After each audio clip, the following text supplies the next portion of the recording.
ഒത്തിരി സന്തോഷത്തോടെ ഗ്രേപ്സിൻ്റെ BSA പ്രോയിലേക്ക് വീണ്ടും സ്വാഗതം ചെയ്യുകയാണ്. നമ്മൾ കഴിഞ്ഞ ദിവസങ്ങളിൽ ഡിസ്കസ് ചെയ്തത് നമ്മുടെ bed side assistant mobile application എങ്ങനെയാണ് ഉപയോഗിക്കുന്നത്, അതിനകത്ത് എങ്ങനെയാണ് ഒരു പേഷ്യൻ്റെ ലിസ്റ്റ് വ്യൂ, ഒരുപാട് കാര്യങ്ങൾ നമ്മൾ ഡിസ്കസ് ചെയ്തു. അതിനെക്കുറിച്ച് ഇനി അധികം പറയുന്നില്ല. നമുക്കിന്ന് ഏറ്റവും പ്രധാനപ്പെട്ട ഒരു കാര്യത്തിലേക്ക് കടക്കാം. Vitals entry. ബെഡ് സൈഡിൽ തന്നെ ഈ വൈറ്റൽസ് എൻട്രി ചെയ്യാൻ കഴിഞ്ഞാൽ പിന്നെ ഡേറ്റും ടൈമും ഒക്കെ മാറ്റി വൈറ്റൽ എൻട്രി ചെയ്യുന്ന ആ സിസ്റ്റത്തിൽ നഴ്സിംഗ് സ്റ്റേഷനിൽ വന്ന് ചെയ്യുന്ന ജോലിയൊന്നും വേണ്ടതേ. നമ്മൾ ചിലപ്പോഴൊക്കെ മറന്നുപോയി ഇത് തുണ്ടിൽ കുറിച്ച് കൊണ്ടുവന്നിട്ട് എൻട്രി ചെയ്യാനായിട്ട്. ഇത് ആ bed side assistant mobile app ആയത് കാരണം ബെഡ് സൈഡിൽ നിന്ന് വൈറ്റൽ എടുക്കുന്ന സമയത്ത് തന്നെ BSA ഓപ്പൺ ചെയ്ത് പേഷ്യൻറ്റിനെ സെലക്ട് ചെയ്ത് പേഷ്യൻ്റ് ഡാഷ്ബോർഡ് വരുന്നതും ആ പേഷ്യൻ്റ് ഡാഷ്ബോർഡിൽ ഏറ്റവും ടോപ്പിൽ മെനു ബട്ടൺ ഇരിപ്പുണ്ട്.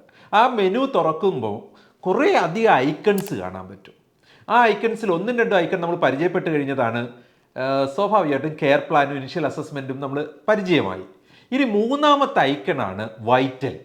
അപ്പോൾ ആ വൈറ്റൽ ടച്ച് ചെയ്യുന്നതും ഓപ്പണായി വരുന്നത് എസിസ്റ്റിംഗ് ആയിട്ട് അഡ്മിഷൻ മുതൽ ഇതുവരെ ചെയ്ത വൈറ്റൽസിൻ്റെ എല്ലാം ഗ്രാഫിക്കൽ റെപ്രസെൻറ്റേഷനാണ്. നമുക്ക് അതിൽ ഏതെങ്കിലുമൊക്കെ ഒരു പീക്ക് റീച്ച് ചെയ്തിട്ടുണ്ടെങ്കിൽ അതിൽ ടച്ച് ചെയ്താൽ അത് ഏത് ദിവസം എത്ര മണിക്ക് രേഖപ്പെടുത്തിയ വൈറ്റലാണെന്ന് വരെ കാണാൻ പറ്റും. വളരെ ട്രാൻസ്പെറൻ്റ് ആയിട്ടുള്ള ഒരു ഇൻഫർമേഷനാണ്. ഡോക്ടർ റൗണ്ട്സിനും നേഴ്സസ് വിസിറ്റിലും എല്ലാം അത് നമുക്ക് നല്ലൊരു കമ്മ്യൂണിക്കേഷൻ തരുന്നുണ്ട്. പണ്ട് കാലങ്ങളിൽ എങ്ങനെ ഇത് ചെയ്തിരുന്നു, നമ്മുടെ നേഴ്സിംഗ് സ്റ്റേഷനിൽ വരക്കെട്ടിരുന്ന് ഗ്രാഫ് പേപ്പറിനകത്ത് ഓരോ ഡേറ്റ് ടൈം വെച്ചിട്ട് ഇത് ഡോട്ടുകൾ കൊടുത്ത് ഗ്രാഫ് ഫില്ല് ചെയ്ത് ഡോക്ടർ വരുമ്പോൾ ഈ ഗ്രാഫ് പേപ്പറാണ് കൊടുത്തിരുന്നത്. നമ്മളൊരു ട്രീറ്റ്മെൻറ്റിൽ കെയറിങ് കൊടുക്കേണ്ട സമയം മുഴുവനും ഇങ്ങനെ ഗ്രാഫ് വരച്ചും ഡോക്യുമെൻ്റ് എഴുതിയൊക്കെ നമ്മൾ കളഞ്ഞിരുന്നു. ഇന്ന് അത് വേണ്ട, ഓട്ടോമാറ്റിക്കായിട്ട് സിസ്റ്റം ഇത് ഡിജിറ്റലൈസ് ചെയ്ത് ഗ്രാഫ് തന്നോളും. ഇനി അവിടെ തന്നെ ആ ഒരു വൈറ്റൽസിൻ്റെ ചാർട്ട് കാണുന്ന സ്ഥലത്ത് റൈറ്റ് സൈഡിൽ ടോപ്പിൽ ഒരു പ്ലസ് ബട്ടൺ നിങ്ങൾക്ക് കാണാൻ പറ്റും. അവിടെ പ്രസ് ചെയ്താൽ വൈറ്റൽ എൻട്രി ചെയ്യാനുള്ള ഓപ്ഷൻ ഓപ്പൺ ആകും. അവിടെ നിങ്ങൾക്ക് ഇപ്പോൾ 102 ഡിഗ്രി ഫാരൻഹീറ്റ് എന്ന് അവിടെ മാർക്ക് ചെയ്യാനായിട്ട് പറ്റുന്നുണ്ടാവും. അങ്ങനെ മാർക്ക് ചെയ്യാനായിട്ട് നിങ്ങൾക്ക് ടൈപ്പ് ചെയ്യാൻ വയ്യെങ്കിൽ സാരമില്ല, അവിടെ ഒരു ഗ്രാഫ് ലൈൻ ഉണ്ട്.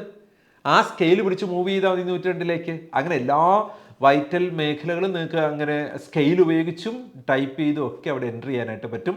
സേവ് ചെയ്താൽ അത് അടുത്ത ഹിസ്റ്ററിയിലേക്ക് ആഡഡ് ആകും. ഓർക്കണേ, നമ്മുടെ പേഷ്യൻ്റ് പ്രൊഫൈൽ ഓപ്പണായി വന്നു കഴിഞ്ഞുള്ള മെനു, ടോപ്പ് മെനുവിൽ മൂന്നാമത്തെ ഐക്കണാണ് വൈറ്റൽ എൻട്രി. നാലാമത്തെ ഒരു സെഷനുണ്ട്, അത് നമ്മുടെ ലാബ് റിസൾട്ടാണ്.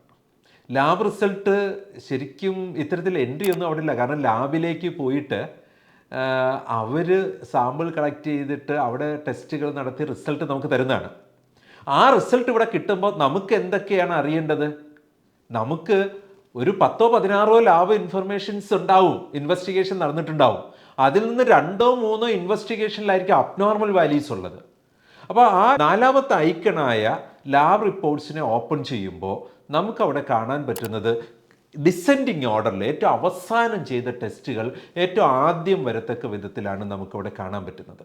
അത്തരത്തിൽ കാണുമ്പോൾ തന്നെ ഏതെങ്കിലും ടെസ്റ്റിന് അബ്നോർമൽ വാല്യൂ ഉണ്ടെങ്കിൽ ആ ടെസ്റ്റിൻ്റെ പേര് ബോൾഡ് ലെറ്ററിൽ ഹൈലൈറ്റഡ് ആയിട്ട് നിൽക്കുന്നുണ്ടാവും. അതിൻ്റെ റിസൾട്ട് റെഡ് കളർ ബോൾഡിൽ നിൽക്കുന്നുണ്ടാവും. മീൻസ് ഒരു 10-16 ഇൻവെസ്റ്റിഗേഷൻ ചെയ്തതിൽ 3 ഇൻവെസ്റ്റിഗേഷനാണ് അബ്നോർമൽ എങ്കിൽ വളരെ പെട്ടെന്ന് നമുക്കത് ഐഡൻറ്റിഫൈ ചെയ്യാൻ പറ്റും.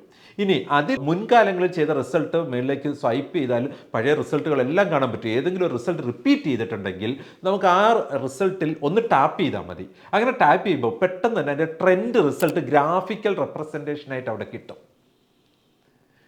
രസമല്ലേ? ബെഡ് സൈഡിൽ നിന്നുകൊണ്ട് തന്നെ വളരെ കൃത്യമായി ഇവാലുവേറ്റ് ചെയ്യാനായിട്ട് ഡോക്ടർക്ക് റൗണ്ട് സമയത്ത് പറ്റും. നേഴ്സസിന് ഏത് സമയത്തും പേഷ്യൻ്റ് ചോദിച്ചാലും, ഇപ്പം ഒരു നെഫ്രോ പേഷ്യൻ്റൊക്കെ കിടക്കുമ്പോൾ അല്ലെങ്കിൽ ഫീവർ തന്നെയാണെങ്കിലും ഒക്കെ അവരുടെ ഓരോ റിസൾട്ടുകളുടെയും ഗ്രാഫിക്കൽ റെപ്രസെൻറ്റേഷൻ വെച്ച് പറഞ്ഞു കൊടുക്കാനായിട്ട് എന്ത് ക്ലാരിറ്റിയാണ് നമുക്ക് കിട്ടുക.